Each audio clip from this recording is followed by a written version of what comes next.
Hello students, कैसे आप सब। उम्मीद करते हैं आप सब बहुत बढ़िया होंगे। तो भैया जीओसी का नेक्स्ट लेक्चर हम स्टार्ट करने जा रहे हैं।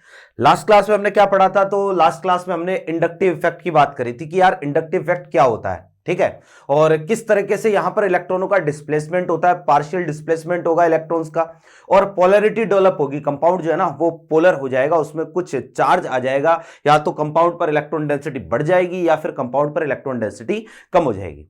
अब हम बात कर रहे थे इलेक्ट्रॉनिक इफेक्ट की। मैंने कहा था चार तरीके के इलेक्ट्रॉनिक इफेक्ट अपने पास होते हैं। एक तो होता है इंडक्टिव इफेक्ट, एक होता है रेजोनेंस, ठीक है, या इसी में हम पढ़ेंगे मीजोमेरिक इफेक्ट, ठीक है। फिर एक होता है हाइपर कॉन्जुगेशन और एक होता है भैया जी इलेक्ट्रोमेरिक इफेक्ट। ये चार हमें पढ़ने हैं। तो इंडक्टिव इफेक्ट हमने कंप्लीट कर लिया। आज हम बात करेंगे भैया जी रेजोनेंस की। देखो जरा कि रेजोनेंस जो है ना वो क्या होता है, कैसे चलता है, ठीक है, और इसके अलावा रेजोनेंस की जरूरत क्या पड़ती है, मतलब क्यों रेजोनेंस की जो कहानी है ये क्यों रची गई, क्यों रेजोनेंस जो है वो बनाया गया है ना, और क्या जरूरत पड़ती है रेजोनेंस की, कैसे ये चीजों को एक्सप्लेन करता है। तो आप यूं समझना कि भाई एक तो हमारे पास सिंगल बॉन्ड है, जैसे मान लो ये कंडीशन है कार्बन और कार्बन के बीच में जैसे सिंगल बॉन्ड है, ठीक है। एक है हमारे पास कार्बन और कार्बन के बीच में डबल बॉन्ड, ठीक है, और एक है हमारे पास कार्बन और कार्बन के बीच में ट्रिपल बॉन्ड। ये कंडीशन है, ठीक। अब आप ये समझना कि भाई अगर मुझे बॉन्ड ब्रेक करना हो तो पहले कौन सा बॉन्ड ब्रेक होगा, कि जैसे मान लो अगर मैं एनर्जी दूं तो सबसे पहले कौन सा बॉन्ड ब्रेक होगा? सिंगल बॉन्ड सबसे पहले ब्रेक होगा, फिर डबल बॉन्ड और फिर ट्रिपल बॉन्ड, ऐसा ही होगा, है ना। कि भाई यहां पर सिग्मा बॉन्ड है, यहां एक सिग्मा एक पाई, यहां एक सिग्मा और दो पाई। तो भैया जैसे जैसे एक तरीके से बॉन्ड ऑर्डर बढ़ेगा, यहां का बॉन्ड ऑर्डर कितना है 3, यहां का बॉन्ड ऑर्डर है 2 और यहां का बॉन्ड ऑर्डर कितना है 1। तो जैसे जैसे आप देखोगे बॉन्ड ऑर्डर बढ़ेगा तो बॉन्ड स्ट्रेंथ भी क्या होगी, बढ़ेगी, बॉन्ड एनर्जी भी क्या होगी, बढ़ेगी। आपको बॉन्ड को ब्रेक करने के लिए उतनी ही ज्यादा एनर्जी देनी पड़ेगी। तो भाई अगर आप बॉन्ड को तोड़ोगे तो सबसे पहले सिंगल बॉन्ड, फिर डबल बॉन्ड, फिर ट्रिपल बॉन्ड, ऐसा होना चाहिए, ठीक है, और ऐसा होता भी है। लेकिन बहुत सारे कंपाउंड ऐसे हैं, जैसे कि आप समझो कि हमारे पास है कार्बोनेट, ठीक है। अब कार्बोनेट में देखना जरा कि कंडीशन ऐसी है कि भैया ये हमारे पास कार्बोनेट होता है, दो तो सिंगल बॉन्ड दिख रहे हैं, एक डबल बॉन्ड दिख रहा है। अभी कंडीशन ऐसी है, अभी हमें अब ये मान के चलो रेजोनेंस के बारे में कुछ भी पता नहीं है। तो कार्बोनेट जो है ना वो क्या है, अपने पास दो तो अपने पास सिंगल बॉन्ड है, एक डबल बॉन्ड है। तो इसको एनर्जी दें तो होना यह चाहिए कि जो सिंगल बॉन्ड है ये तो पहले टूटने चाहिए और जो डबल बॉन्ड है ये बाद में टूटना चाहिए। तो दो बॉन्ड तो पहले टूटेंगे, एक बॉन्ड बाद में टूटेगा, ऐसा होना चाहिए। लेकिन भाई जब इसको एनर्जी दी गई तो एक्सपेरिमेंट ये देखा जाता कि ये सारे के सारे बॉन्ड जो है वो एक साथ ब्रेक होते हैं। और अगर सारे बॉन्ड एक साथ ब्रेक होते हैं तो यार ये कैसे हो सकता है कि सारे बॉन्ड एक साथ ब्रेक हो रहे हैं? इसका मतलब हर जगह का बॉन्ड ऑर्डर क्या है, सेम। क्योंकि हर जगह का बॉन्ड ऑर्डर सेम होगा तभी तो हर जगह की बॉन्ड स्ट्रेंथ क्या होगी, सेम होगी, तभी तो बॉन्ड एनर्जी सेम होगी, तभी तो सारे बॉन्ड एक साथ ब्रेक होंगे। तो कार्बोनेट में जो है वो देखा गया कि यार सारे बॉन्ड एक साथ ब्रेक होते हैं, जबकि दिख ये रहा है कि यहां का बॉन्ड ऑर्डर 1, यहां का 1, यहां पर 2 है बॉन्ड ऑर्डर, ठीक है, देखने पर ऐसा लग रहा है, लेकिन भैया वास्तव में ऐसा है नहीं। तो और भी बहुत सारे कंपाउंड है, जैसे हमारे पास सल्फेट है ना। तो आप यहां पर देखो कि इसको देखने पर ऐसा लग रहा है कि भैया जी दो तो यहां पर सिंगल बॉन्ड है और दो यहां पर क्या है, डबल बॉन्ड है। तो होना यह चाहिए कि इसको जब हम एनर्जी दें तो दो बॉन्ड तो पहले ब्रेक होने चाहिए और दो बॉन्ड जो है वो बाद में ब्रेक होने चाहिए, ऐसा होना चाहिए, ठीक है, कि यार दो तो पहले टूटेंगे और दो बाद में टूटेंगे, ठीक। लेकिन वही बात कि जब इसको एनर्जी दी गई तो ये देखा गया एक्सपेरिमेंटली कि सारे के सारे बॉन्ड जो है वो एक साथ ब्रेक होते हैं, ठीक है। ऐसे ही जो है वो हमारे पास जैसे बेंजीन को तो आप जानते हैं, है ना। तो देखने पर लग रहा है कि यार सारे के सारे बॉन्ड जो है ना, 3 बॉन्ड तो इसमें सिंगल बॉन्ड है और 3 इसमें क्या है, डबल बॉन्ड है। तो कंडीशन ऐसी है क्योंकि 3 सिंगल बॉन्ड 3 डबल बॉन्ड है, तो यहां पर 3 बॉन्ड पहले ब्रेक होने चाहिए और बाकी 3 बॉन्ड बाद में ब्रेक होने चाहिए। कार्बन कार्बन के बीच के बॉन्ड की बात कर रहा हूं मैं। लेकिन भाई जब एनर्जी दी जाती है तो ये सारे के सारे बॉन्ड जो है ना वो एक साथ क्या होते हैं, ब्रेक होते हैं, सारे बॉन्ड एक साथ ब्रेक होते हैं। इसका मतलब ये है कि बेंजीन में, कार्बोनेट में, सल्फेट में न जाने कितने ऐसे कंपाउंड है, ठीक है, इन सब में जो है ना ये चीज एक्सप्लेन नहीं हो पा रही है कि भाई सारे बॉन्ड एक साथ क्यों ब्रेक हुए। ये इसकी केवल एक स्ट्रक्चर से एक्सप्लेनेशन इसका संभव नहीं है कि अगर आप कार्बोनेट की स्ट्रक्चर को केवल ये मानते हो कि यार ये कार्बोनेट की स्ट्रक्चर होती है या सल्फेट की स्ट्रक्चर ये होती है या बेंजीन की स्ट्रक्चर ये होती है, तो केवल अगर हम इतना मानते हैं तो ये सारी प्रॉपर्टीज जो है इस कंपाउंड की एक्सप्लेन नहीं हो सकती। तो एक कहानी रची गई कि यार ऐसा क्यों होता है, तो ये बोला गया कि इसमें रेजोनेंस होता होगा। ठीक है, कि इसमें रेजोनेंस की वजह से ऐसा होता है। मैं एक चीज क्लियर कर देता हूं आपको कि हम रेजोनेंस स्टार्ट कर रहे हैं तो रेजोनेंस जो है वो पूरा एक हाइपोथेटिकल है, ठीक है, इमेजिनरी है। तो भाई ये कहा गया कि यार इसमें रेजोनेंस की वजह से ऐसा होता है कि रेजोनेंस की वजह से सारी की सारी जो है वो बॉन्ड लेंथ इक्वल हो जाती है, जितने भी कार्बन कार्बन के बीच की बॉन्ड एनर्जी है वो सारी इक्वल हो जाएगी, सबका बॉन्ड ऑर्डर सेम हो जाएगा। ये सारा काम रेजोनेंस की वजह से होता है। जैसे यहां पर भी ऐसा ही है कि यार सारे बॉन्ड एक साथ ब्रेक हो रहे हैं, क्या कारण है, तो कहा कि इसमें रेजोनेंस होगा, रेजोनेंस की वजह से सब जगह का बॉन्ड ऑर्डर क्या हो गया है, सेम हो गया है। यहां पर भी रेजोनेंस की वजह से तीनों जगह का बॉन्ड ऑर्डर क्या हो गया है, सेम हो गया है। तो बॉन्ड ऑर्डर सेम होने की वजह से सारे बॉन्ड एक साथ ब्रेक होते हैं। तो अब रेजोनेंस की जरूरत क्या है, तो भैया जरूरत यह है कि जब हम किसी कंपाउंड की सारी प्रॉपर्टीज उसकी केवल एक स्ट्रक्चर से एक्सप्लेन नहीं कर पाते हैं तो हम उसकी कुछ इमेजिनरी स्ट्रक्चर्स बनाते हैं, कुछ हाइपोथेटिकल नॉन रियल स्ट्रक्चर्स हम उसकी ड्रॉ करते हैं। तो ये जो ड्रॉ करने का प्रोसेस है ना, यही क्या होता है, रेजोनेंस होता है। कि भैया क्या करेंगे, क्या जरूरत पड़ती है, जरूरत यही पड़ती है कि भाई किसी कंपाउंड की आप ये समझो कि जब हम सारी प्रॉपर्टीज केवल एक स्ट्रक्चर से एक्सप्लेन नहीं कर पा रहे हैं तो हम उसकी कुछ इमेजिनरी स्ट्रक्चर्स ड्रॉ करेंगे, और वो जो इमेजिनरी स्ट्रक्चर्स है उनको हम बोलते हैं रेजोनेटिंग स्ट्रक्चर। तो कहने का मतलब हम उसकी रेजोनेटिंग स्ट्रक्चर्स ड्रॉ करेंगे, और रेजोनेटिंग स्ट्रक्चर्स बनाने का ये जो प्रोसीजर होगा मेरे भाई, इसी को हम क्या बोलते हैं, रेजोनेंस बोलते हैं। तो हम अपनी बात यहीं से स्टार्ट करेंगे कि यार रेजोनेंस की जरूरत क्या पड़ी। देखो रेजोनेटिंग स्ट्रक्चर बनाते कैसे, इसके लिए कुछ रूल्स है, वो रूल्स हम बाद में देखेंगे। लेकिन पहले बहुत ही इंपॉर्टेंट चीज जो है वो हम पढ़ रहे हैं कि यार रेजोनेंस होता क्या है, जरूरत क्यों पड़ती है ना। तो सबसे पहला पॉइंट ये है कि when all properties of a compound cannot be explained by its single structure, ठीक है, then we draw some hypothetical, ठीक है, या फिर इसको बोल दो non real structures of compound, ठीक है। और ये जो स्ट्रक्चर्स हम ड्रॉ करते हैं, जो हाइपोथेटिकल होती है, जो इमेजिनरी होती है, जो नॉन रियल होती है, इनको हम बोलते हैं जी एक तरीके से resonating structure. These structures are known as resonating structures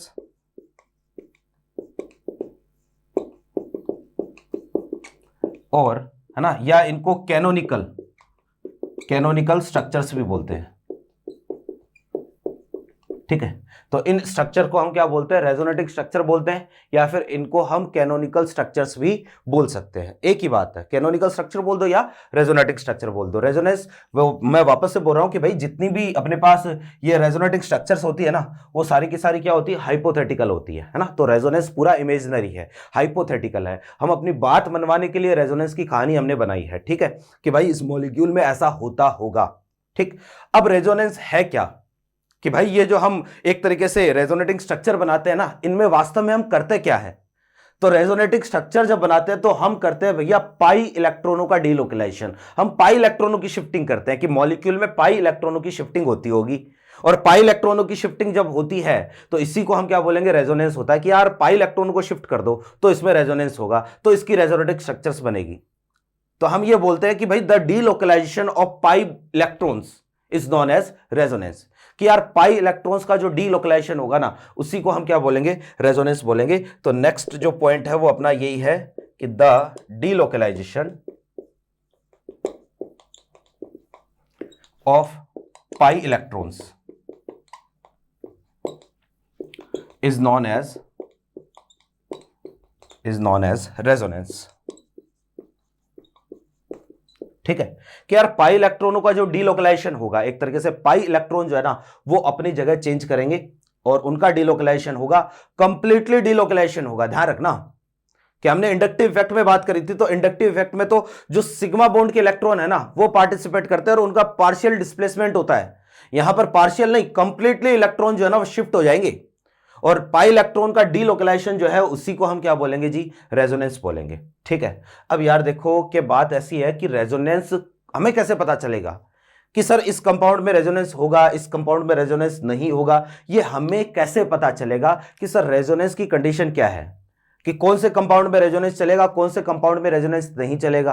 तो भैया देखो जरा यही से जो है वो आप ये समझो कि आपको बस यही चीजें, कुछ चीजें हैं, कुछ एक दो पॉइंट है जो कि ध्यान में रखने हैं कि रेजोनेंस कब चलेगा और कब नहीं चलेगा, कंडीशन क्या है रेजोनेंस की, है ना। तो कंडीशन फॉर रेजोनेंस देखना जरा कि आखिर रेजोनेंस की कंडीशन क्या है, कि किस तरह के कंपाउंड में रेजोनेंस चलता है, किस तरह के कंपाउंड में रेजोनेंस नहीं चलता है। तो देखो सबसे पहली कंडीशन अपने पास ये है, मैं हेडिंग लगा देता हूं, कंडीशन फॉर रेजोनेंस। ठीक है, कि भैया रेजोनेंस जो है ना वो कब चलेगा और कब रेजोनेंस नहीं चलेगा, रेजोनेंस की कंडीशन क्या है। तो कंडीशन ये है, देखो वैसे तो बहुत सारी कंडीशन है और सारी कंडीशन हम यहां पर जो एक एक करके देखेंगे, लेकिन जो सबसे मेजर कंडीशन है रेजोनेंस की वो है भैया जी कॉन्जुगेशन, कि मॉलिक्यूल में कॉन्जुगेशन होना चाहिए। अगर मॉलिक्यूल में कॉन्जुगेशन नहीं है तो वहां रेजोनेंस हो ही नहीं सकता, रेजोनेंस की बात ही नहीं करेंगे हम। या यूं कहो कि कॉन्जुगेशन और रेजोनेंस दोनों जो है वो एक दूसरे से बहुत ही ज्यादा क्लोजली अटैच्ड है, कि कॉन्जुगेशन होगा तो ही रेजोनेंस होगा, या रेजोनेंस है तो कॉन्जुगेशन है। ठीक है, अब ये कॉन्जुगेशन होता क्या है, पहले तो मैं इसकी कंडीशन लिख देता हूं कि भाई देयर शुड बी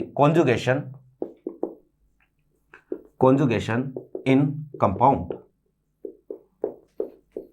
ठीक है, कि यार कंपाउंड में जो है ना कॉन्जुगेशन होना चाहिए।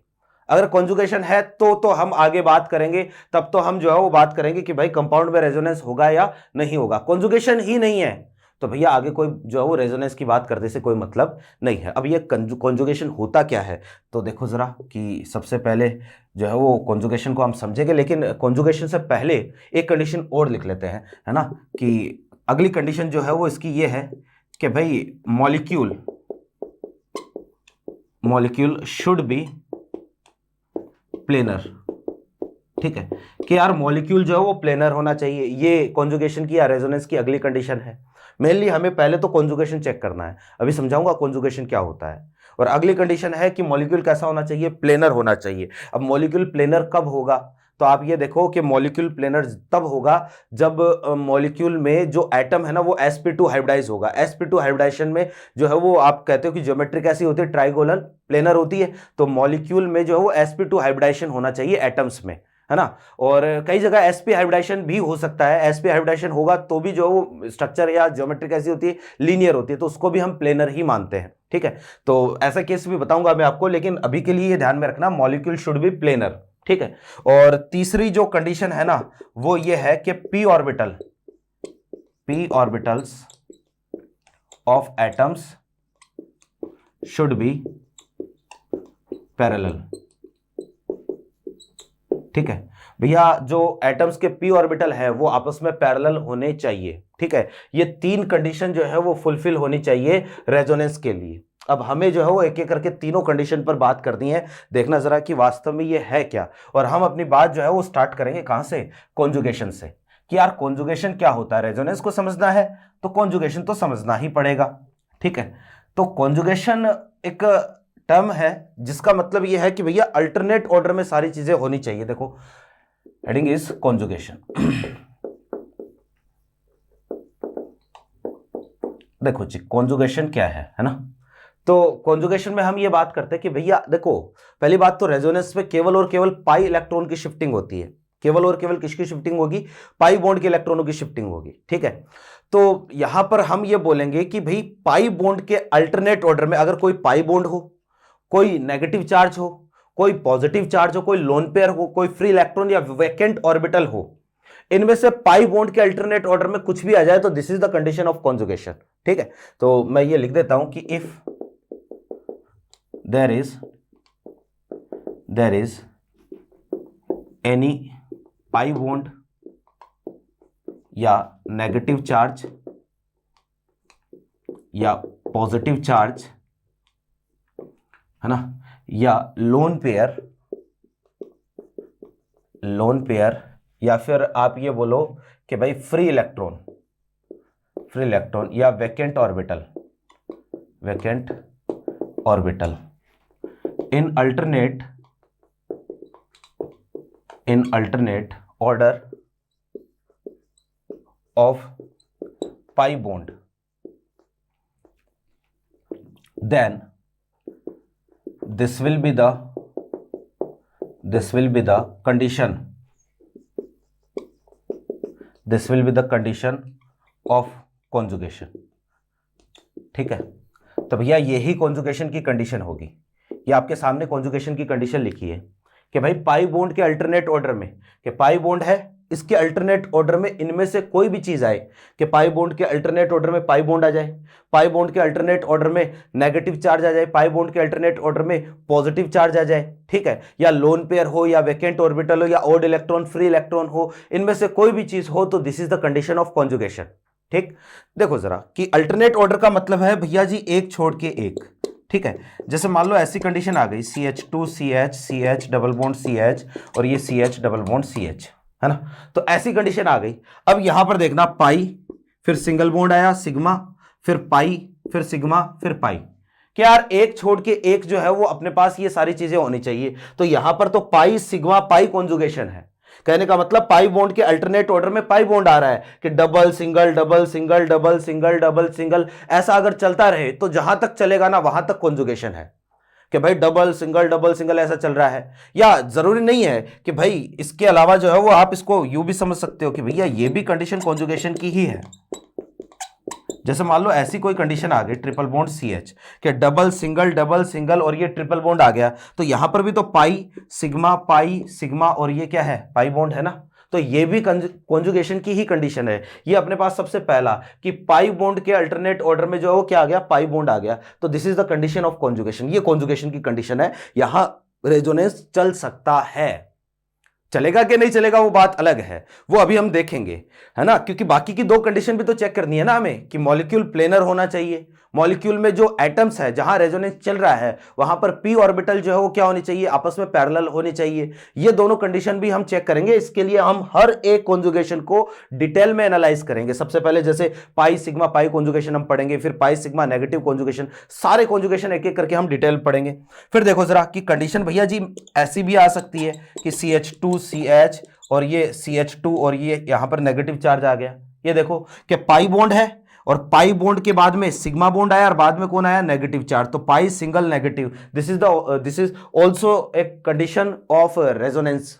ठीक है, या ये भी कॉन्जुगेशन है कि पाई बॉन्ड के अल्टरनेट ऑर्डर में बस बीच में एक सिग्मा बॉन्ड होना चाहिए या बीच में एक सिंगल बॉन्ड होना चाहिए, तो पाई बॉन्ड के अल्टरनेट ऑर्डर में क्या आना चाहिए, नेगेटिव चार्ज। भैया जी ऐसा भी हो सकता है कि CH2CH और ये CH2 यहां पर जो है वो या डबल बॉन्ड आ गया मान लो, और ये CH2 पॉजिटिव, कि पाई बॉन्ड के अल्टरनेट ऑर्डर में पाई बॉन्ड भी हो सकता है, कि जैसे पाई सिग्मा और ये आ गया क्या, पॉजिटिव चार्ज। तो ये अपने पास कॉन्जुगेशन है डबल सिंगल पॉजिटिव। अगर ऐसी कंडीशन आएगी तो भी क्या होगा, कॉन्जुगेशन ही होगा। और देखो जैसे मान लो ऐसी कंडीशन आ जाए CH2CH और यहां पर आ गया CH डबल बॉन्ड CH और यहां आ गया जी OH। अब ये देखो ये क्या है कि भाई डबल सिंगल लोन पेयर, अगर ये कंडीशन आ गई कि पाई बॉन्ड के अल्टरनेट ऑर्डर में अगर लोन पेयर है तो भी ये कंडीशन है किसकी, कॉन्जुगेशन की, पाई सिग्मा और ये क्या है, ये है लोन पेयर। तो भैया ये भी कंडीशन किसकी है, कॉन्जुगेशन की कंडीशन है। फिर और देखो जरा कि जैसे हमारे पास ये कंडीशन आ गई CH2 डबल बॉन्ड CH और ये CH2 और ये आ गया भैया ऑड इलेक्ट्रॉन, ये भी एक कंडीशन है किसकी, कॉन्जुगेशन की, कि भैया पाई बॉन्ड के अल्टरनेट ऑर्डर में कोई फ्री इलेक्ट्रॉन आ जाए, दिस इज फ्री इलेक्ट्रॉन। ठीक है ना, ये है भाई फ्री इलेक्ट्रॉन, है ना, पाई सिग्मा और ये फ्री इलेक्ट्रॉन। अगर ऐसी ये सारी की सारी कंडीशन जितने भी है, ये सारी कंडीशन मेरे भाई कॉन्जुगेशन की है। आई होप मेरी बात आपके समझ में आ गई होगी। तो this is the condition of conjugation. अच्छा एक और है, पाई सिग्मा और फिर वैकेंट ऑर्बिटल आ जाए, कि भाई इसके अलावा यहां पर पाई बॉन्ड हो, सिग्मा बॉन्ड हो और यहां पर कोई वैकेंट ऑर्बिटल आ गया साथ में, है ना, तो भी कॉन्जुगेशन की कंडीशन होगी। ये सारे कॉन्जुगेशन जितने भी मैंने केस बताए हैं ना, ये सारे हम एक एक करके डिस्कस करने वाले हैं। तो जरा शुरू से शुरू करते हैं। सबसे पहला कॉन्जुगेशन अपने पास है double single double type conjugation, या फिर यूं कहो कि पाई सिग्मा पाई कॉन्जुगेशन। ठीक है, हम सबको एक एक करके डिस्कस करेंगे। इसके बाद में हम सीखेंगे कि यार रेजोनेटिंग स्ट्रक्चर ड्रॉ कैसे करते हैं, कैसे बनाते हैं। ठीक है, देखना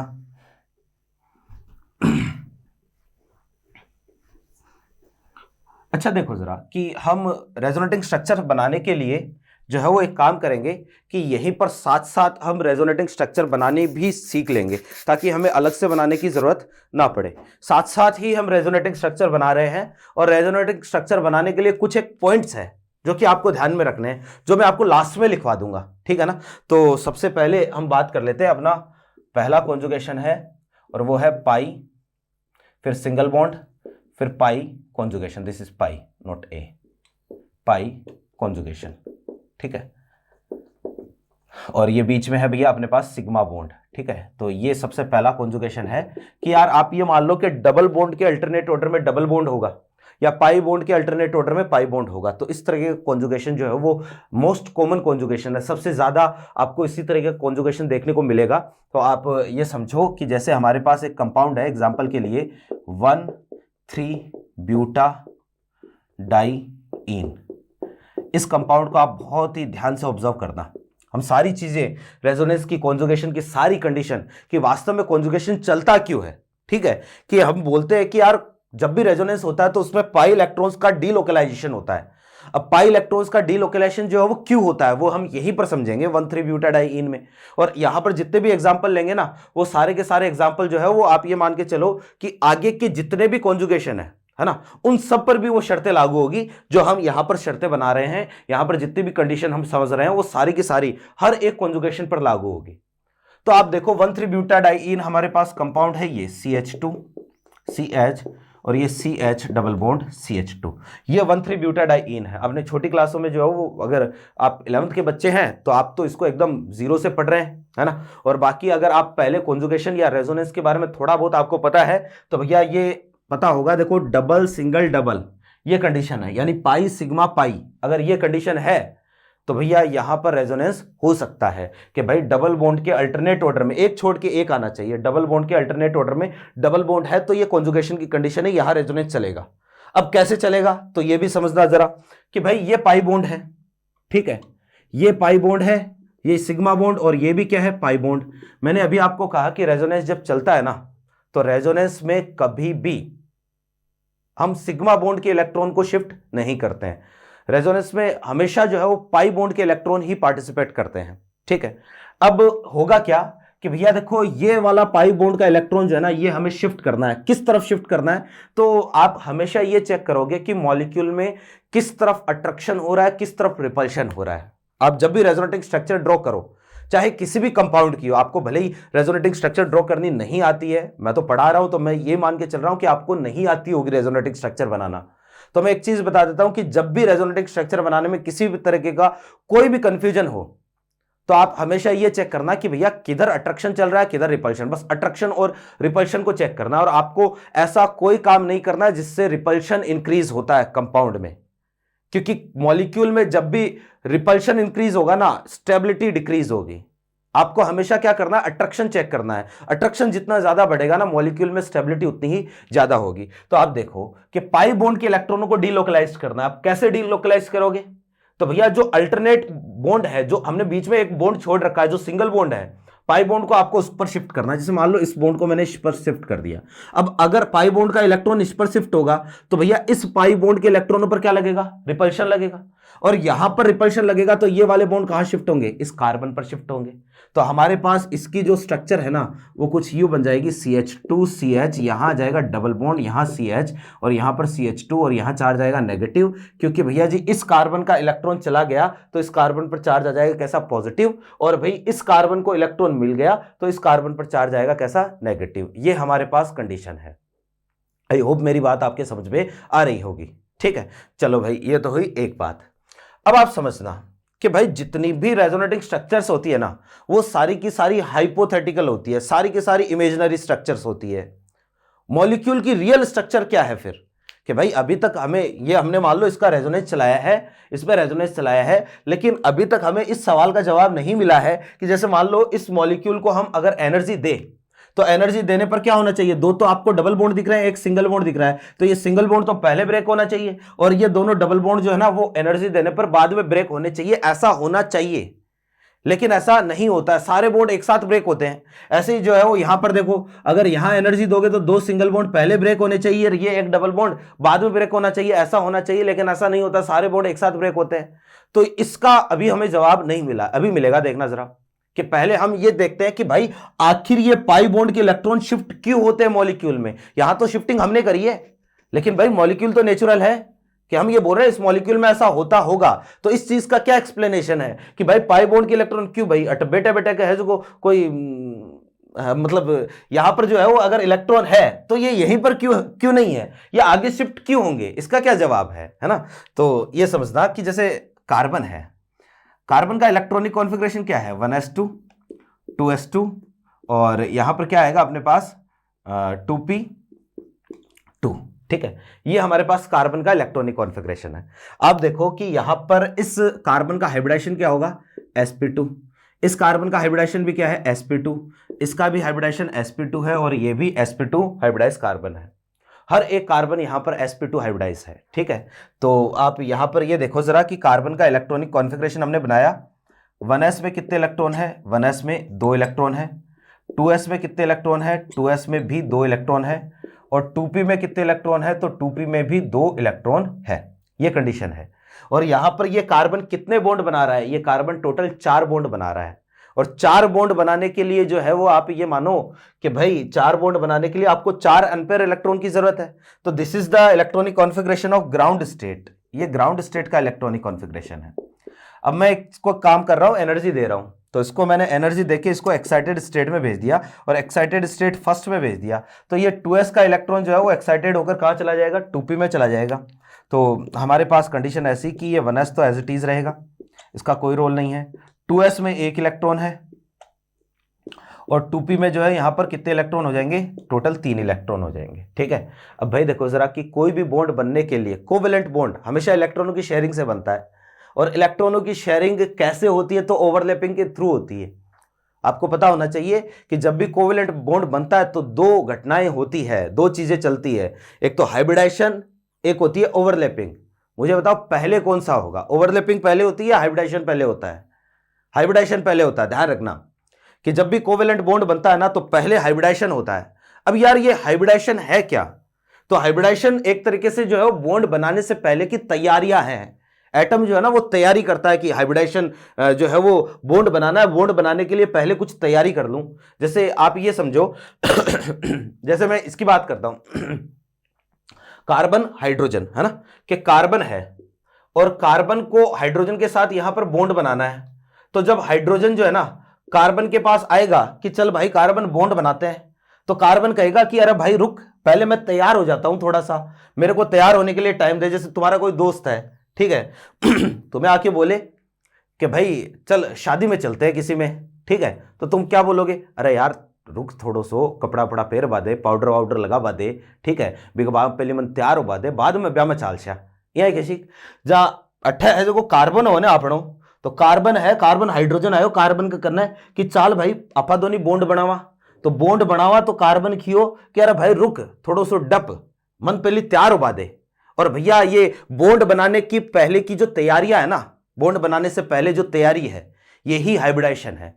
कि कार्बन क्या करेगा, अपने जितने भी हाफ फिल्ड, कंप्लीटली फिल्ड, है ना, जितने भी ऑर्बिटल है, ठीक है, उन सबको जो है वो आपस में क्या करेगा, मिक्स करेगा, और आपस में मिक्स करके जो है वो नए हाइब्रिड ऑर्बिटल जनरेट करेगा। कि जितने भी इसके पास जो है वो एक तरीके से जितने ऑर्बिटल मिक्स होंगे उतने ही नए हाइब्रिड ऑर्बिटल जनरेट करेगा। ये बातें केमिकल बॉन्डिंग की है। जैसे यहां पर जो है ना मैंने इनको क्या किया, अलग अलग लेवल पर बनाया, इसका मतलब एनर्जी का ये इंक्रीजिंग ऑर्डर है, अभी सबकी एनर्जी क्या है, अलग अलग है। अब कार्बन क्या करता है, बॉन्ड बनाने से पहले अपना 1s और 2p, 1s और 2p, ये दोनों ऑर्बिटल जो है वो क्या करेगा, इन सबको मिक्स करेगा, मिक्स करके सबकी एनर्जी इक्वल कर देगा, और एनर्जी इक्वल करके नए 3, क्योंकि 3 ऑर्बिटल काम में आ रहे हैं ना, तो 3 नए हाइब्रिड ऑर्बिटल जो है कार्बन जनरेट करेगा। तो यहां पर क्या होगा, कंडीशन ऐसी आ जाएगी, अगर आप हाइब्रिड स्टेट का इलेक्ट्रॉनिक कॉन्फ़िगरेशन देखोगे तो हमारे पास ये तो है जी 1s, ठीक है, और फिर हाइब्रिड की एनर्जी जो है या हाइब्रिड ऑर्बिटल जो है वो हमारे पास कुछ ऐसे होंगे, ये 3 हाइब्रिड ऑर्बिटल जिसको हम बोलेंगे 1s 2p काम में आ रहा है, तो ये sp2 होगा, ये भी sp2, और ये भी sp2, और यहां एक इलेक्ट्रॉन है, यहां और फिर एक इसके पास 2p जो है ना, ये 2p, ये एक इसके पास क्या हो जाएगा, बच जाएगा। तो तीन इसने क्या किए, कार्बन ने हाइब्रिड ऑर्बिटल जनरेट कर लिए, है ना, कि बॉन्ड बनाने से पहले अभी हाइड्रोजन के साथ इसने बॉन्ड नहीं बनाया है, अभी पाई बॉन्ड नहीं बना है। मैं आपको जो है वो रेजोनेंस चलने से पहले ये चीज एक्सप्लेन कर रहा हूं कि पाई बॉन्ड कैसे बनता है। रेजोनेंस चलने के पहले की कंडीशन है ये, ठीक है, कि अभी जो है ये पाई बॉन्ड का फॉर्मेशन होगा, इन दोनों के बीच में पाई बॉन्ड है ना, इसका फॉर्मेशन होगा, कार्बन हाइड्रोजन के बीच में बॉन्ड का फॉर्मेशन होगा। तो रेजोनेंस को समझने के लिए बॉन्ड फॉर्मेशन को समझना बहुत जरूरी है, तो इसलिए हम पहले ये चीज समझ रहे हैं। तो अब आप देखना जरा कि यहां पर कार्बन ने क्या किया कि भाई बॉन्ड बनाने से पहले, अभी कार्बन ने किसी के साथ कोई बॉन्ड नहीं बनाया है, बॉन्ड बनाने से पहले अपनी तैयारियां कंप्लीट कर ली कि भाई मैं तैयारी कर लेता हूं, है ना, सजना है मुझे, सजना के लिए कि हाइड्रोजन आएगा मेरे साथ बॉन्ड बनाएगा, ठीक है। तो अब आप समझो कि इसके पास तीन तीन हाइब्रिड ऑर्बिटल है, हर एक ऑर्बिटल के पास क्या है, एक एक इलेक्ट्रॉन है। अब भाई आप ये ध्यान में रखो कि हमेशा वो काम करना है जिससे अट्रैक्शन बढ़े, रिपल्शन कम से कम हो।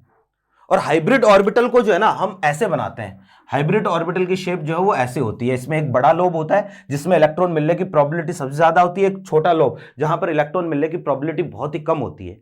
तो कार्बन क्या करता है, अपने तीनों हाइब्रिड ऑर्बिटल्स को अपने चारों तरफ कुछ इस तरीके से अरेंज करेगा ताकि उनके बीच में रिपल्शन कम से कम हो। कि तीनों हाइब्रिड, इसके पास तीन हाइब्रिड ऑर्बिटल है, ये तो है जी कार्बन, समझना बात को, ये तो है कार्बन, और इसके पास तीन हाइब्रिड ऑर्बिटल है। तो तीन हाइब्रिड ऑर्बिटल को अपने चारों तरफ कुछ इस तरीके से कार्बन अरेंज करेगा ताकि उनके बीच में रिपल्शन क्या हो, कम से कम हो। रिपल्शन जितना कम होगा ना, स्टेबिलिटी उतनी ही ज्यादा होगी। तो अब मुझे बताओ कि यार तीन ऑर्बिटल है और तीनों को जो है वो हम कैसे अरेंज करें ताकि उनमें रिपल्शन कम से कम हो। तो एक ही कंडीशन अपने पास, और वह ट्राइगोनल प्लेनर। तो आप जो है ना बोलते हो कि sp2 हाइब्रिडाइजेशन में जो ज्योमेट्री है वो ट्राइगोनल प्लेनर होती है। वो क्यों होती है, क्योंकि भैया कार्बन को रिपल्शन कम से कम रखना है, रिपल्शन मिनिमाइज रखना है। तो यहां पर ये कार्बन ने क्या किया, अपने तीनों sp2 हाइब्रिड ऑर्बिटल को इस तरीके से, है ना, 120 के एंगल पर जो है ना क्या कर दिया, अरेंज कर लिया, जचा लिया कि ये लो कि भाई अब हाइड्रोजन आएगा, एक इलेक्ट्रॉन यहां चक्कर लगा रहा है, एक इलेक्ट्रॉन यहां है, एक इलेक्ट्रॉन यहां है, और ये जो है वो ट्राइगोनल प्लेनर स्ट्रक्चर है, 120 के एंगल पर ये कंडीशन है हमारे पास। कार्बन ने अपने आप को इस तरीके से अरेंज कर लिया। अब क्या होगा, अब जो है वो अब तैयार है कार्बन। अच्छा, एक पी ऑर्बिटल और है इसके पास जिसमें एक इलेक्ट्रॉन है, तो ये अपने पी ऑर्बिटल कहां रहेगा। अब मुझे बताओ, रिपल्शन कम से कम रखना है, तीन तो जो है वो इसने प्लेन में अरेंज कर लिए, चौथा कहां अरेंज करे, चौथा इलेक्ट्रॉन कहां रखे कि रिपल्शन मिनिमम हो। एक ही ऑप्शन है, क्या, परपेंडिकुलर। ये लो जी, ये है इसका पी ऑर्बिटल जो कि क्या है, परपेंडिकुलर है, कि भाई ये वाला इलेक्ट्रॉन जो है ना वो इस रीजन में कहीं पर भी चक्कर लगा सकता है, इस लोब में कैसे भी चक्कर लगा सकता है, ठीक है। तो इसने जो सारे अपने ऑर्बिटल्स को जो इस तरीके से अरेंज कर लिया है। कार्बन की तैयारियां कंप्लीट है। अब कार्बन कहेगा हाइड्रोजन को आजा भाई, है ना, अब बॉन्ड बनाते हैं। तो अब देखो हाइड्रोजन आया, इधर से अपना 1s लाया, हाइड्रोजन है, हाइड्रोजन के पास तो केवल एक इलेक्ट्रॉन है 1s1, और s कैसा होता है, स्फेरिकल होता है। तो हाइड्रोजन आया, अपना 1s लाया और इसके साथ जो है वो ओवरलैपिंग करी और बॉन्ड बना, ओवरलैपिंग करी और बॉन्ड बना। ये लो जी, ये तो है CH2 का फॉर्मेशन, ये तो इस कार्बन का फॉर्मेशन, CH2 का फॉर्मेशन हमने कर लिया, ठीक है। अब देखो कि बात ऐसी है कि CH2 का फॉर्मेशन तो हो गया, और आपको पता होना चाहिए जो ओवरलैपिंग है वो दो तरीके की होती है, एक तो होती है एक्सियल, कोएक्सियल, एक होती है कोलैटरल, ऐसे।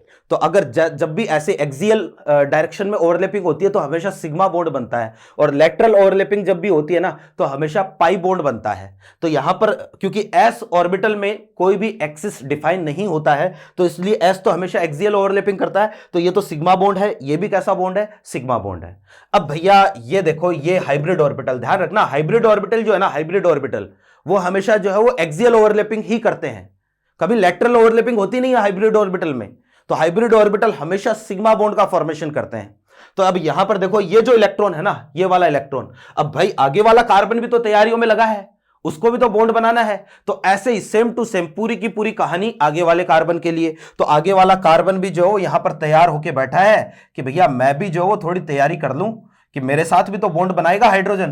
तो ये लो इसने भी हाइब्रिड ऑर्बिटल जो है वो इस तरीके से अरेंज कर लिए, और इस तरीके से अरेंज करके यहां पर भी जो है वो अपने पास क्या है, ये लो, इसके पास भी पी ऑर्बिटल, क्योंकि sp2 हाइब्रिडाइजेशन इसमें है तो इसके पी ऑर्बिटल में भी इलेक्ट्रॉन है। ये इलेक्ट्रॉन ऐसे कैसे भी चक्कर लगा सकता है। और भैया देखो, इसका हाइब्रिड ऑर्बिटल और इसका हाइब्रिड ऑर्बिटल, ये सिग्मा बॉन्ड बन गया कि भाई इन दोनों कार्बन के बीच में एक सिग्मा है एक पाई है। सिग्मा बॉन्ड तो क्यों बना है, ये सिग्मा बॉन्ड बना है क्योंकि इसका sp2 इसका sp2, तो sp2 ओवरलैपिंग यहां पर हुई है, sp2 ओवरलैपिंग से यहां पर कौन सा बॉन्ड बना है, सिग्मा बॉन्ड बना है। ठीक है, कहानी थोड़ी सी लेंथी हो रही है, कोई दिक्कत नहीं है भैया, समझना बहुत जरूरी है और आपको चीजें समझ में आ रही होगी ऐसा मैं सोच रहा हूं, क्योंकि ये सारी चीजें केमिकल बॉन्डिंग से बिलोंग करती है और जो है वो आप इससे पहले उम्मीद करते हैं आपने केमिकल बॉन्डिंग पढ़ी होगी। इसका रीजन जो है ना बहुत ही डिटेल में हमें समझना है, तो ये सारी चीजें हमें पढ़नी पड़ेगी कि भैया इधर से sp2 इधर से sp2 दोनों के बीच में ओवरलैपिंग हुई, सिग्मा तो बना, पाई क्यों बनता है।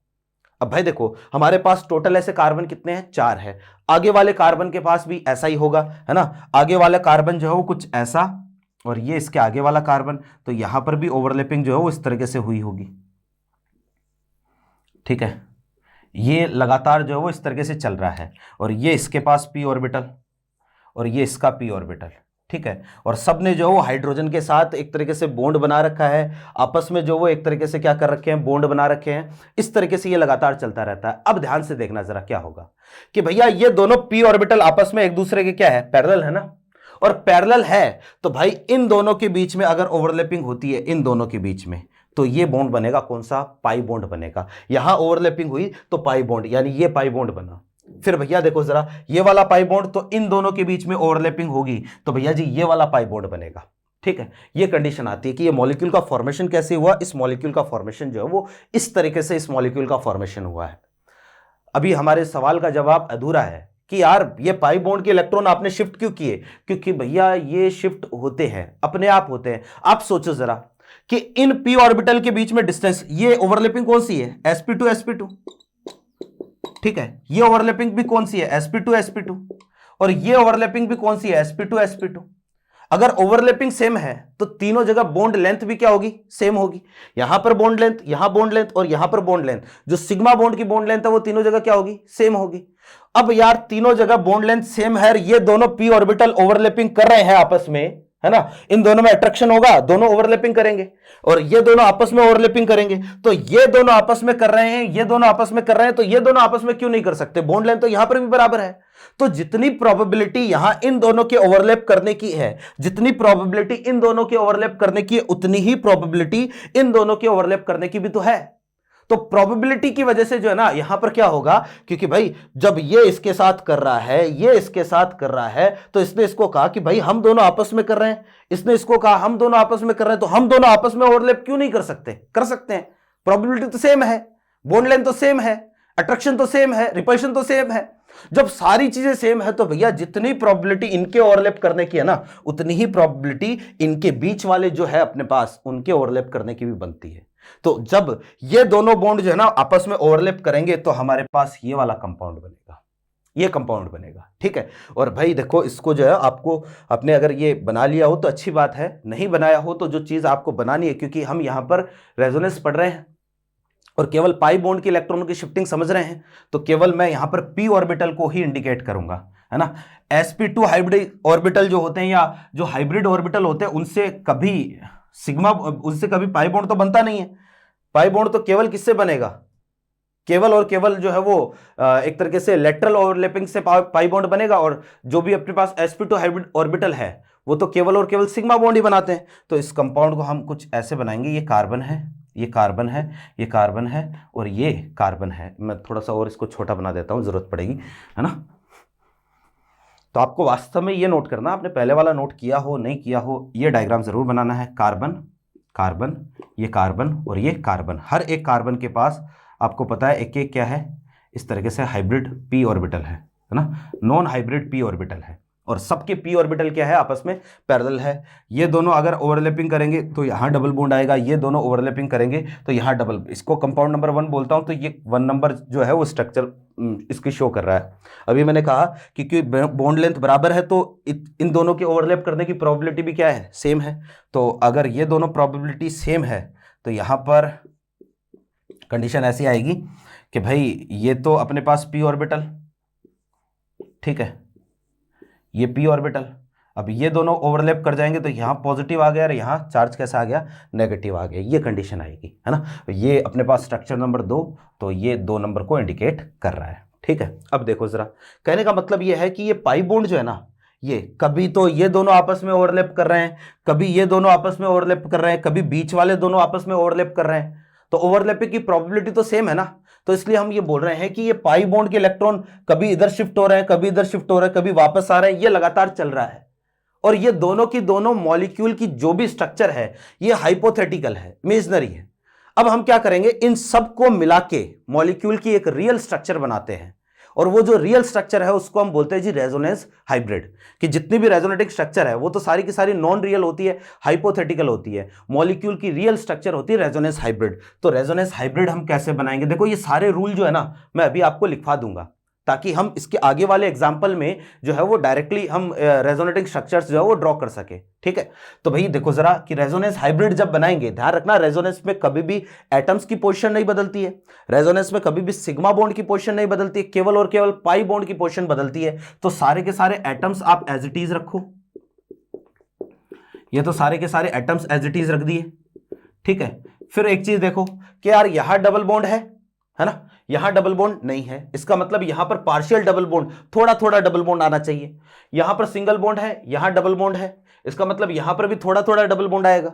यहां पर डबल बॉन्ड है, यहां पर सिंगल बॉन्ड है, यहां पर थोड़ा थोड़ा डबल बॉन्ड आएगा। फिर देखो कि यहां पर चार्ज है ना, और एक में चार्ज, ओवरऑल देखो मान लो ये अपने पास इसका रेजोनेंस हाइब्रिड है। चार्ज का कंसेप्ट बाद में बताऊंगा कि चार्ज कैसे आता है, ये रेजोनेंस हाइब्रिड। तो अगर इन दोनों से आप रेजोनेंस हाइब्रिड बनाओगे, ये तो हमारे पास इससे बना है ना, फर्स्ट और सेकंड स्ट्रक्चर का रेजोनेंस हाइब्रिड ये है। अब इससे अगर हम रेजोनेंस हाइब्रिड को समझे तो आप ये समझना कि हमारे पास टोटल कार्बन कितने हैं, 4 है ना। इसको मैं रेजोनेंस हाइब्रिड को ऊपर बना रहा हूं, तो 4 कार्बन 1 2 3 एंड 4, ये 4 कार्बन है अपने पास। और रेजोनेंस हाइब्रिड अगर बनाना है तो हर एक का p ऑर्बिटल, ये सबके p ऑर्बिटल, ठीक है, ये p ऑर्बिटल। और भैया देखो ये दोनों आपस में ओवरलैप कर सकते हैं, ये दोनों भी आपस में ओवरलैप कर सकते हैं, और ये दोनों भी आपस में ओवरलैप कर सकते हैं। इस तरीके से ये इसका रेजोनेंस हाइब्रिड है। अब एक चीज देखो जरा कि भाई इसमें यहां का बॉन्ड ऑर्डर कितना, 2 है, यहां का बॉन्ड ऑर्डर कितना, 1, यहां का बॉन्ड ऑर्डर कितना, 2। इसमें यहां का बॉन्ड ऑर्डर 1, यहां का बॉन्ड ऑर्डर 2 और यहां का 1। लेकिन भाई वास्तव में जो है वो आप मॉलिक्यूल देखोगे तो हर एक जगह का बॉन्ड ऑर्डर कैसा है, सेम है।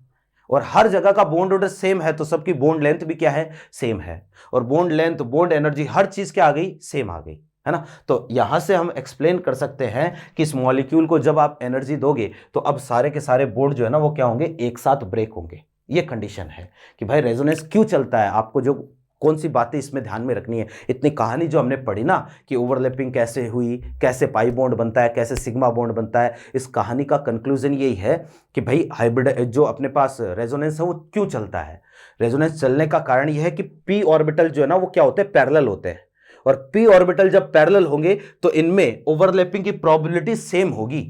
कि भाई अगर ये दोनों ओवरलैप कर रहे हैं ना, इन दोनों के बीच में जो सिग्मा बॉन्ड बना है इसकी ओवरलैपिंग है sp2 sp2, इन दोनों के बीच में जो सिग्मा बॉन्ड बना है इसकी ओवरलैपिंग भी sp2 sp2। अगर ये दोनों ओवरलैप कर सकते हैं तो ये दोनों क्यों नहीं कर सकते। तो ये प्रोबेबिलिटी होती है कि जितनी प्रोबेबिलिटी इनके ओवरलैप करने की उतनी प्रोबेबिलिटी इनके ओवरलैप करने की है। तो इसलिए जो है हम बोलते हैं कि यहां पर जो है वो क्या होगा, एक तरीके से पाई बॉन्ड के इलेक्ट्रॉनों की शिफ्टिंग होगी, एंड द शिफ्टिंग और delocalisation of pi bond electron is known as resonance. कि भाई ये जो शिफ्टिंग हो रही है ना पाई कि पाई इलेक्ट्रॉन क्लाउड, कभी इन दोनों के बीच में जो वो एक तरीके से जो है वो क्या हो रहा है, डिवाइड हो रहा है, कभी इन दोनों के बीच में जो डिस्ट्रीब्यूट हो रहा है, कभी इन दोनों के बीच में डिस्ट्रीब्यूट हो रहा है, कभी इधर डिस्ट्रीब्यूट हो रहा है। तो ये जो डिस्ट्रीब्यूशन है पाई बॉन्ड के इलेक्ट्रॉनों का, यही क्या है, यही रेजोनेंस है, ठीक है। तो भैया this is all about resonance. आपको कौन से पॉइंट्स ध्यान में रखने हैं, वो पॉइंट्स यही है कि भाई आपको कोई पूछे रेजोनेंस क्यों होता है तो आप बताओगे कि भाई p ऑर्बिटल्स जो हो क्या होते हैं, पैरेलल होते हैं, इसलिए जो उनमें ओवरलैपिंग हो सकती है, इसलिए रेजोनेंस चलता है। क्लियर है बात।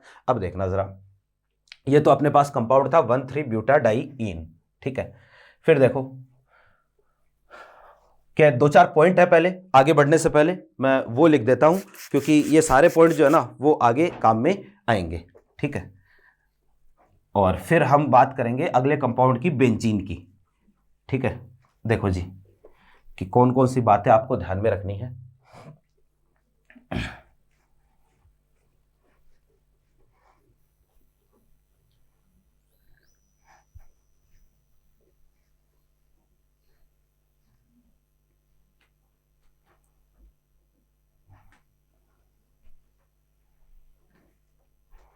हाँ भाई, देखो कि सबसे पहला पॉइंट ये है कि ऑल रेजोनेटिंग स्ट्रक्चर्स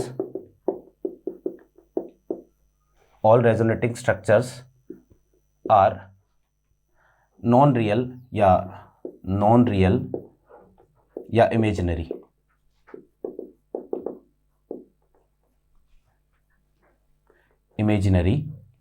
है ना, या hypothetical.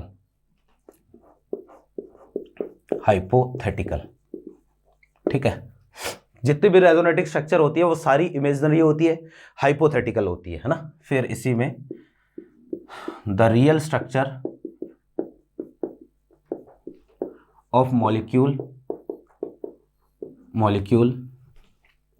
The real structure of molecule is resonance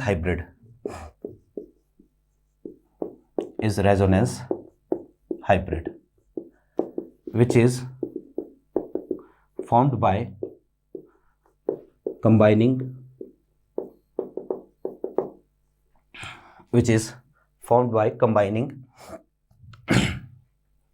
all resonating structures।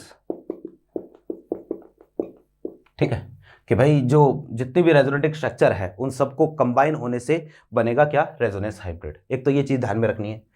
फिर in all resonating structures the position of all atoms and sigma bond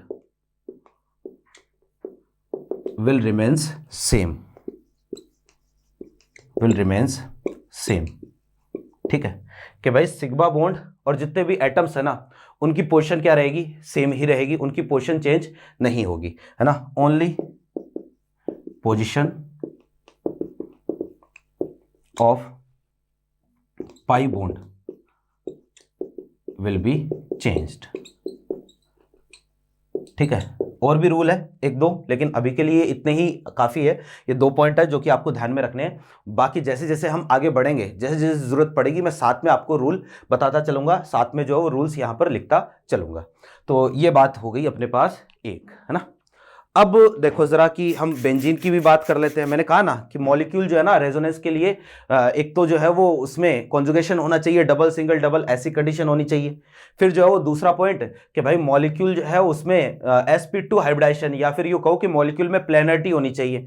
planarity होगी तभी p ऑर्बिटल पैरेलल होंगे, कि मॉलिक्यूल प्लेनर जो है वो प्लेनर क्यों होना चाहिए, प्लेनर होगा ना तो ही p ऑर्बिटल पैरेलल आएंगे, और अगर p ऑर्बिटल पैरेलल नहीं है ना तो वहां रेजोनेंस नहीं चलेगा। ठीक है ना, तो इसलिए जो है वो हम बोलते हैं कि मॉलिक्यूल प्लेनर होना चाहिए। देखो बेंजीन की बात करते हैं, ऐसा ही एक और सिस्टम है अपने पास बेंजीन।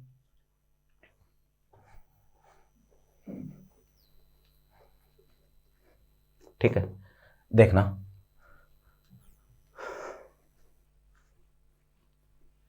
अच्छा, ये सारी कंडीशन जो है ना हर एक कॉन्जुगेटेड सिस्टम पर लागू होती है। जरूरी नहीं है कि हम जो है वो पाई सिग्मा पाई कॉन्जुगेशन पढ़ रहे हैं इसी पर लागू होगी, सब पर लागू होगी ऐसी, है ना। तो नेक्स्ट अपने पास जो इसी में अगला कंपाउंड है, पहला था 1,3-ब्यूटाडाइईन, दूसरा है भैया बेंजीन। ठीक है, सब जानते हैं, बचपन से इसको देखा है आपने, फॉर्मूला देखा है, वैसे तो क्या ही देखा होगा, है ना। बेंजीन C6H6 ये इसका फॉर्मूला होता है। बात आती है इसकी स्ट्रक्चर की। बेंजीन की बहुत सारी अलग अलग स्ट्रक्चर जो है वो प्रपोज्ड है, बहुत सारी अलग अलग स्ट्रक्चर बेंजीन की दी जाती है। ठीक है, लेकिन भाई बेंजीन के लिए जो 2 सबसे ज्यादा एक्सेप्टेबल स्ट्रक्चर है वो बेंजीन के लिए ये होती है, समझना। एक तो बेंजीन की स्ट्रक्चर अपने पास और एक जो है वो स्ट्रक्चर बेंजीन की ये दोनों स्ट्रक्चर सेम ही है, दोनों आपस में रेजोनेटिंग स्ट्रक्चर है, और दोनों की दोनों बेंजीन की नॉन रियल स्ट्रक्चर है। ठीक है, और भैया देखो वैसे बेंजीन को सबसे पहले पेट्रोल से एक्सट्रैक्ट किया गया। अब बात आई इसकी रेजोनेटिंग स्ट्रक्चर की, या बात आई इसकी स्ट्रक्चर की, बेंजीन कैसा होता है, तो अलग अलग साइंटिस्ट ने अपनी अपनी स्ट्रक्चर दी। जो आपके सामने स्ट्रक्चर है, जो हम बनाते हैं, जो हम अक्सर काम में लेते हैं, ये स्ट्रक्चर दी थी भैया जी केकुले ने। These are Kekule structure, Kekule. ठीक है, ये केकुले की स्ट्रक्चर है। ठीक है, तो केकुले ने ये बेंजीन की स्ट्रक्चर दी। अब भाई देखो जरा, अभी मैंने कहा था कि जितनी भी रेजोनेटिंग स्ट्रक्चर है वो सारी की सारी कैसी होती है, नॉन रियल होती है, हाइपोथेटिकल होती है। जो रियल स्ट्रक्चर है वो रेजोनेंस हाइब्रिड है। ठीक है, इसके अलावा भी बेंजीन की देखो रेजोनेटिंग स्ट्रक्चर होती है। ये दो तो हो गई, ये तो केकुले की स्ट्रक्चर है। और अब इसके अलावा भी बेंजीन की रेजोनेटिंग स्ट्रक्चर होती है। जैसे भैया बेंजीन की रेजोनेटिंग स्ट्रक्चर जो है वो अपने पास एक ये है, ये भी बेंजीन है भाई, है ना। कि हम अक्सर ऐसा जो है वो हम बनाते नहीं हैं। क्यों नहीं बनाते वो रीजन मैं बताऊंगा अभी आपको। फिर इसके अलावा देखो कि बेंजीन में ये एक और इसकी रेजोनेटिंग स्ट्रक्चर है। फिर एक बेंजीन की रेजोनेटिंग स्ट्रक्चर हमारे पास ये वाली है। ये सारी की सारी बेंजीन की रेजोनेटिंग स्ट्रक्चर है। पहली दो केकुले की स्ट्रक्चर है और लास्ट की तीन जो है ना ये डेवर स्ट्रक्चर है, डेवर, ठीक है, डेवर स्ट्रक्चर्स। ठीक है, ये देवर नहीं है दीदी तेरा देवर दीवाना, है ना, तो देवर नहीं है, ये डेवर स्ट्रक्चर्स है। ठीक है, अब बेंजीन की टोटल और भी होती है भैया, देखो जैसे, है ना, बेंजीन की और भी बहुत सारी स्ट्रक्चर जो है वो प्रपोज की गई, लेकिन जो है वो हम जनरली उनकी बात नहीं करते हैं। ठीक है, इस तरीके से जो है वो होती है प्रिज्मेंट टाइप स्ट्रक्चर, लेकिन कोई दिक्कत नहीं है, इनकी बात हम नहीं करेंगे। ठीक है, तो देखना जरा कि अब बेंजीन की जो स्ट्रक्चर है ना रेजोनेटिंग स्ट्रक्चर, हमें क्या करना है, बेंजीन का रेजोनेंस हाइब्रिड बनाना है। और बेंजीन का जब रेजोनेंस हाइब्रिड बनाते हैं तो भैया बेंजीन का रेजोनेंस हाइब्रिड जो है वो ये वाला बनाते हैं। ये बेंजीन की रियल स्ट्रक्चर होती है, जो रेजोनेंस हाइब्रिड है बेंजीन का वो ये होता है। अब देखो कि यार बेंजीन का जो रेजोनेंस हाइब्रिड है ना वो किसके ज्यादा सिमिलर है, मुझे बताओ किसके जैसा दिख रहा है, केकुले जैसा दिख रहा है या डेवर जैसा दिख रहा है। तो ये जो है वो केकुले के ज्यादा सिमिलर है। क्यों भैया, अभी मैंने कहा था कि रेजोनेटिंग स्ट्रक्चर्स को मिला के हम क्या करते हैं, रेजोनेंस हाइब्रिड बनाते हैं। तो जब इन सबको हमने मिलाया तो यहां पर तो ऐसी कोई सिमिलरिटी दिख ही नहीं रही है, पता ही नहीं चल रहा कि भैया डेवर को भी मिक्स किया है। इसका रीजन ये है कि बेंजीन की जो केकुले स्ट्रक्चर है ना ये मैक्सिमम स्टेबल स्ट्रक्चर होती है ना, ये मैक्सिमम स्टेबल रेजोनेटिंग स्ट्रक्चर है, मैक्सिमम स्टेबल रेजोनेटिंग स्ट्रक्चर। ठीक है, ये बेंजीन की मैक्सिमम स्टेबल रेजोनेटिंग स्ट्रक्चर होती है और ये जो है वो लेस स्टेबल होती है, लेस स्टेबल रेजोनेटिंग स्ट्रक्चर। और अब समस्या ये है कि भाई एक पॉइंट है जो कि आपको ध्यान में रखना है और बहुत ही इंपॉर्टेंट पॉइंट है, कई बार स्टेटमेंट में डायरेक्टली पूछ लेता है, और वो ये है कि more stable resonating structure will contribute more in resonance hybrid. ठीक है, कि भैया जी जो रेजोनेटिंग स्ट्रक्चर जितनी ज्यादा स्टेबल होती है ना वो रेजोनेंस हाइब्रिड बनाने में उतना ही ज्यादा कंट्रीब्यूट करेगी। कि जो रेजोनेटिंग स्ट्रक्चर जितनी ज्यादा स्टेबल होगी रेजोनेटिंग स्ट्रक्चर बनाने में, मतलब रेजोनेटिंग स्ट्रक्चर जितनी ज्यादा स्टेबल होगी रेजोनेंस हाइब्रिड बनाने में, वो उतना ही ज्यादा कंट्रीब्यूट करेगी, उसका कंट्रीब्यूशन रेजोनेंस हाइब्रिड में उतना ही ज्यादा होगा। तो इसलिए हम ये बोल रहे हैं कि भैया देखो कि वो रेजोनेंस हाइब्रिड केकुले जैसा क्यों दिख रहा है, वो केकुले जैसा इसलिए दिख रहा है क्योंकि भाई ये ज्यादा स्टेबल है, इनका कंट्रीब्यूशन उसमें ज्यादा है, और ये बहुत ही कम स्टेबल है, इनका कंट्रीब्यूशन उसमें न के बराबर होता है। अभी मैंने जो एक और स्ट्रक्चर बनाई थी उसका भी कंट्रीब्यूशन बहुत ही न के बराबर है, इसलिए हम बाकी सब जितनी भी बाकी अदर जितनी भी रेजोनेटिंग स्ट्रक्चर प्रपोज्ड है बेंजीन के लिए उन सबको नहीं बनाते हैं, हम केवल केकुले ध्यान में रखते हैं, डेवर ध्यान में रखते हैं, क्योंकि इसका तो सबसे ज्यादा कंट्रीब्यूशन, इसका बहुत ही कम कंट्रीब्यूशन है। ठीक है, तो this is all about benzene. अगर आप इसके लिए जो है वो पी ऑर्बिटल्स की अरेंजमेंट, पी ऑर्बिटल का अरेंजमेंट देखोगे तो इसको ध्यान में देखना, इसको ध्यान से देखना, ये कुछ ऐसा होता है। देखो हर एक कार्बन का हाइब्रिडाइजेशन चेक करो आप, sp2, ये भी sp2, ये भी sp2, ये भी sp2, ये भी sp2 और ये भी sp2, सारे के सारे कार्बन बेंजीन के sp2 हाइब्रिडाइज है। और वही बात कि हाइब्रिडाइजेशन sp2 है तो इसमें कंडीशन कुछ ऐसी आएगी कि हर एक कार्बन, पहली बात तो प्लेनर कंडीशन में होगा, और दूसरी बात इन सब के p ऑर्बिटल जो है ना वो इस तरीके से क्या है, एक दूसरे के पैरेलल है, ये p ऑर्बिटल। ठीक है, इस तरीके से जो है क्या आपस में पैरेलल है।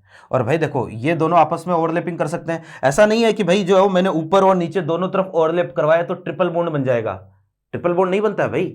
जो दोनों तरफ ओवरलैप, जब दोनों लॉब ओवरलैप करते हैं ना तो एक पाई बॉन्ड बनता है ना, तो एक पाई बॉन्ड यहां हो सकता है भैया, ये दोनों ओवरलैप कर सकते हैं, ये दोनों ओवरलैप कर सकते हैं, तो ये वाली कंडीशन आ गई हमारे पास। ठीक है, और जितनी प्रोबेबिलिटी भैया जी इन दोनों के आपस में ओवरलैप करने की है ना उतनी ही प्रोबेबिलिटी इन दोनों के भी ओवरलैप करने की है। कहने का मतलब ये है कि ये वाली सेम कंडीशन ऐसे भी तो हो सकती है।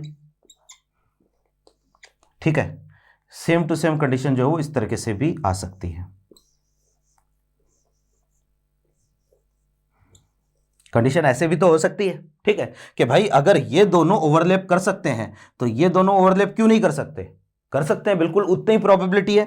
ये दोनों भी ओवरलैप कर सकते हैं और ये दोनों भी ओवरलैप कर सकते हैं। अगर ये ओवरलैपिंग होती है तो ये कंपाउंड बन जाएगा, ठीक है। और जब रेजोनेंस हाइब्रिड की बात हम करेंगे तो रेजोनेंस हाइब्रिड में जो है वो कुछ ऐसी कंडीशन आ जाएगी, ये हमारे पास सबके पी ऑर्बिटल्स, ठीक है, ये लो।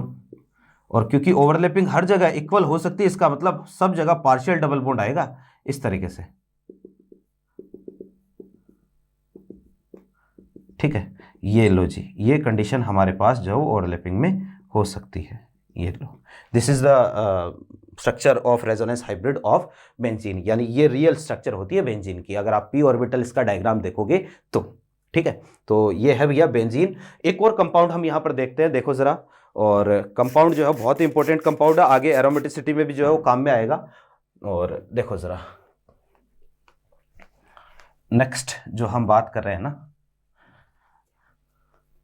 ये सारे पॉइंट जितने भी मैं लिखवा रहा हूं ना आपको अभी, वो सारे पॉइंट मैं लास्ट में आपको दोबारा लिखवाऊंगा, क्योंकि यहां से स्टेटमेंट वाला क्वेश्चन जो है वो पूछा जाता है।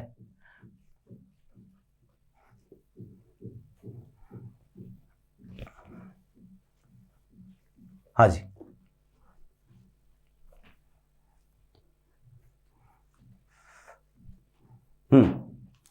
कि भाई नेक्स्ट कंपाउंड है अपने पास साइक्लो ओक्टा टेट्रा इन, ये कंपाउंड है साइक्लो ओक्टा टेट्रा इन, ठीक है। और बहुत ही इंपॉर्टेंट कंपाउंड है, आगे जो है वो हम एरोमेटिसिटी जब पढ़ेंगे तो इसके बारे में डिस्कशन करेंगे, ठीक है। देखो जी ये कंपाउंड क्या है, ये कंपाउंड जो है वो ऐसा है, साइक्लो ओक्टा, ओक्टा का मतलब 8, टेट्रा का मतलब 4 और इन का मतलब डबल बॉन्ड, ये कंपाउंड है।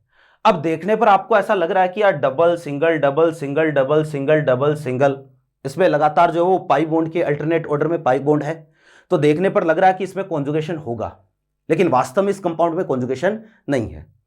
देखना क्यों नहीं है, कि भैया ये जो कंपाउंड है ना, इस कंपाउंड में क्या होता है, एक तो 8 कार्बन की रिंग है, तो 8 कार्बन की रिंग है, आराम से फ्लिप हो सकती है, आराम से घूम सकती है। तो ये कंपाउंड अपने आप को रिपल्शन से बचाने के लिए अपने आप को जो है ना तुरंत ही क्या करता है, वास्तव में इस फॉर्म में एग्जिस्ट ही नहीं करता है, ये कंपाउंड जो है ना इस फॉर्म में एग्जिस्ट करता है, ठीक है। और ये जो फॉर्म है, यहां डबल बॉन्ड है, इसको हम बोलते हैं टब लाइक स्ट्रक्चर या शेप, ठीक है। ये टब लाइक शेप है, टब लाइक शेप, नहाने का टब होता है ना बाथरूम में, जैसे जो है वो अपने पास आपने फिल्मों में देखा होगा, जो जकूजी होता है, जकूजी, यू नो जकूजी, आप नहीं जानते होगे, सर्च करना जकूजी, है ना। तो जो टब होता है नहाने वाला, जिसमें जो है वो हीरोइन नहाती है ना, तो ज़्यादा तो नहीं जाना अपन को, तो बिल्कुल वैसी ही इसकी स्ट्रक्चर होती है, तो इसलिए इसको टब शेप बोलते हैं। और ये स्ट्रक्चर वास्तव में नॉन प्लेनर है, नॉन प्लेनर, है ना। अब नॉन प्लेनर होने से देखा क्या होगा, अब थोड़ा सा इसको हाइपोथेटिकली इमेजिन करने की कोशिश करो, जैसे ये 8 कार्बन है, तो देखने पर ये प्लेनर लग रहा है, लेकिन प्लेनर है नहीं, ये ऐसा लग रहा है, देखो एक कार्बन यहां, एक यहां, 2, है ना, 3 4 5 6 7 8, है ना, देखने पर ये ऐसा लग रहा है, लेकिन ये ऐसा है नहीं। इसमें जो टोटल जो है इसका अरेंजमेंट ऐसा है, इसमें ये जो 4 कार्बन है ना, 1 2 3 एंड 4, ये 4 कार्बन, ये चारों कार्बन तो एक ही प्लेन में है, और ऊपर वाले जो 4 कार्बन है, ये चारों कार्बन जो है वो दूसरे अलग प्लेन में है। तो इसमें कंडीशन ऐसी होती है 1 2 3 4, 4 कार्बन तो इस प्लेन में हो गए, फिर ये 4 कार्बन जो है 1 2 3 4, 4 कार्बन ऊपर, तो ये स्ट्रक्चर कुछ ऐसी होती है, ऐसी टब लाइक स्ट्रक्चर, ठीक है। तो भैया देखो जरा, इसका मॉडल भी मेरे एक बनाया है ना, दिख रहा होगा शायद आपको। तो भाई देखो ये टोटल जो है इसमें 8 मेंबर दिख रहे हैं आपको, है ना, किधर है, हाँ, तो इसमें 8 मेंबर आपको जो है वो नजर आ रहे होंगे, लेकिन ये अभी 8 मेंबर एक ही प्लेन में है, लेकिन ये सारे कार्बन जितने भी आप देख रहे हो ना, एक्चुअल में मॉलिक्यूल इस फॉर्म में जो है एग्जिस्ट नहीं करता है, मॉलिक्यूल जो वो अपने आप को इस फॉर्म में ले आता है। देखो जरा, this is tub like structure, this is tub like structure, okay. इसमें देखो ऊपर वाले 4 कार्बन तो एक ही प्लेन में है, और नीचे वाले जो 4 कार्बन है ना, ये भी एक ही प्लेन में है। मॉलिक्यूल वास्तव में जो है इस तरीके से होता है। अब यहां पर देखो जरा कि अगर मॉलिक्यूल ऐसा होगा, इसकी प्लेनरिटी क्या होगी, खत्म होगी, मॉलिक्यूल नॉन प्लेनर है। तो यहां कंडीशन ऐसी है कि ये वाला कार्बन और ये वाला कार्बन, यहां पर पाई बॉन्ड है ना, तो पाई बॉन्ड इसीलिए है, इनके पी ऑर्बिटल पैरेलल है, इनके भी पी ऑर्बिटल जो वो आपस में पैरेलल है। इसका पी ऑर्बिटल जो होगा ना वो ऐसे होगा, और इसका p ऑर्बिटल जो है वो इस तरीके से होगा। ठीक है, कहने का मतलब यह है कि भैया इन दोनों के p ऑर्बिटल पैरेलल नहीं है, और इन दोनों के p ऑर्बिटल अगर पैरेलल नहीं है तो भैया इन दोनों में कभी भी कॉन्जुगेशन नहीं हो सकता। ये दोनों कैसे ओवरलैप करेंगे, एक p ऑर्बिटल ऐसे है, दूसरा p ऑर्बिटल ऐसे है ना, दोनों परपेंडिकुलर है एक दूसरे के, और मैंने कहा कि पाई बॉन्ड बनने के लिए दोनों p ऑर्बिटल पैरेलल होने चाहिए, तो पैरेलल नहीं है तो इनमें जो लेटरल ओवरलैपिंग होगी नहीं, और लेटरल ओवरलैपिंग नहीं होगी तो ये वाला डबल बॉन्ड है ना, ये इधर शिफ्ट हो ही नहीं सकता कभी भी। डबल सिंगल देखने पर लग रहा है, लेकिन इसमें कोई कॉन्जुगेशन नहीं है, क्योंकि मॉलिक्यूल की प्लेनरिटी खत्म हो चुकी है। मॉलिक्यूल वास्तव में नॉन प्लेनर है, तो इसीलिए मैंने कहा कि रेजोनेंस तभी चलता है जब मॉलिक्यूल में क्या होती है, प्लेनरिटी होती है, और यहां पर मॉलिक्यूल में कोई प्लेनरिटी नहीं है। तो मैं लिखूंगा कि नो रेजोनेंस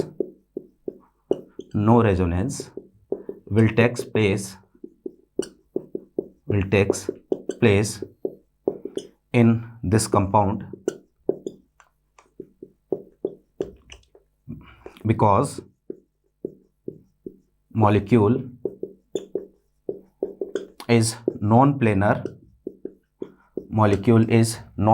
क्योंकि मॉलिक्यूल जो है वो नॉन प्लेनर है, and p orbitals of all atoms are not parallel।